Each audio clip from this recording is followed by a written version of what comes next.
అందరికీ నమస్కారం. అందరూ బాగుండాలని మనస్ఫూర్తిగా కోరుకుంటూ ఈరోజు మనం ఆగ్నేయ దీపం ఎలా పెట్టాలి అని తెలుసుకున్నాం. పెట్టుకోవడం వల్ల కలిగే లాభాలు ఏంటి అని తెలుసుకున్నాం. మనం వంట చేసే ప్రాంతాన్ని ఎప్పటికప్పుడు శుభ్రంగా ఉంచుకోవాలి. మనం ఎంత శుభ్రంగా ఉంచుకుంటామో మన ఆరోగ్యము బాగుంటుంది. ముందుగా ఇక్కడ ఆగ్నేయ మూలలో ఇలా పసుపు రాసుకొని ముగ్గు పెట్టుకోవాలి. నేను ఇక్కడ త్రికోణం ముగ్గు వేస్తున్నాను. మీరు అష్టతల పద్మం కూడా వేసుకోవచ్చు. ఇలా చేసుకోవడం వల్ల ఆర్థిక ఇబ్బందులు తొలుగుతాయి. ఒకసారి ట్రై చేసి చూడండి, మంచి ఫలితాలు ఉంటాయి. అన్నపూర్ణేశ్వరి అనుగ్రహం కూడా మనకెప్పుడు ఉంటుంది. తిండికి ఏ లోటు లేకుండా ఉంటుంది. మనకి దీపం పెట్టుకోవడం వల్ల అష్టైశ్వర్యాలు కలుగుతాయి. అష్టైశ్వర్యాలు అంటే ఏమిటండి? ఆరోగ్యమే కదా. ఈ దీపం పెట్టడం వల్ల అష్టైశ్వర్యాలు కలుగుతాయా అంటే అవునండి, కలుగుతాయి. అష్టైశ్వర్యాలు అంటే ఆరోగ్యమే కదా. ఆరోగ్యమే మహాభాగ్యం. ఈ విధంగా పసుపుతో అలికి బియ్యం పిండితో ఇలా ముగ్గు వేసుకున్న తర్వాత పసుపు కుంకుమలు అలంకరించుకోవాలి. అలంకరించుకున్న తర్వాత నా దగ్గర ఇలా రోలు ఉందండి. ఈ రోలుకు కూడా చక్కగా పసుపు కుంకుమ అలంకరించుకుంటున్నాను. నేను ఇలా ప్రతి శుక్రవారం మంగళవారం నేను ఇలానే చేసుకుంటాను. ఇలా చేసుకోవడం వల్ల ఇంట్లో పాజిటివ్గా ఉంటుంది. మీరు కూడా ఇలా ఒక శుక్రవారం చేసి చూడండి, ఫలితాలు తెలుస్తాయి. ఇలా పసుపు కుంకాలు అలంకరించుకున్న తర్వాత ఇలా ఆగ్నేయంలో ఇలా పెట్టుకునేయాలి.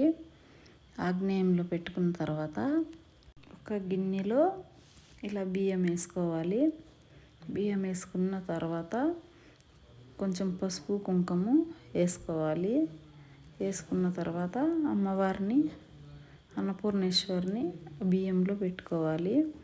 ఈ అన్నపూర్ణ కాశీ నుంచి తెప్పించుకున్నాము. ఈ అన్నపూర్ణేశ్వరిని కాశీ నుంచి తెప్పించుకోవాలని ఒక కోరిక ఉండేది, కానీ రీసెంట్గానే తెప్పించుకున్నాము. మా ఇంటికి అన్నపూర్ణేశ్వరి కాశీ నుంచి వచ్చింది. ఇప్పుడు మన దగ్గర ఉన్న పూలు ఏవో ఒకటి అలంకరించుకోవాలి. నా దగ్గర రోజాలు చామంతులు ఉన్నాయి కాబట్టి నేను ఇవే పెట్టుకుంటున్నాను. అన్నపూర్ణేశ్వరికి గెంటు ఉంది కదండి, అక్కడ నేను కొన్ని బియ్యం అయితే వేస్తున్నాను. ఇప్పుడు ముగ్గు పైన పూలు వేసుకోవాలి. పూలు వేసుకొని ఒక ప్లేట్ పెట్టుకొని ఆ ప్లేట్లో పసుపు కుంకుమ వేసుకోవాలి. ముందుగా మనం దీపంని రెడీ చేసి పెట్టుకున్న దీపంని ఆ ప్లేట్లో పెట్టాలి. ఇప్పుడు ఏకహారతి కానీ అగరబత్తితో కానీ దీపం వెలిగించుకోవాలండి. ఇలా చేసుకోవడం వల్ల చాలా బాగుంటుంది. కిచెన్లో కూడా పాజిటివ్ ఎనర్జీ ఉంటుంది.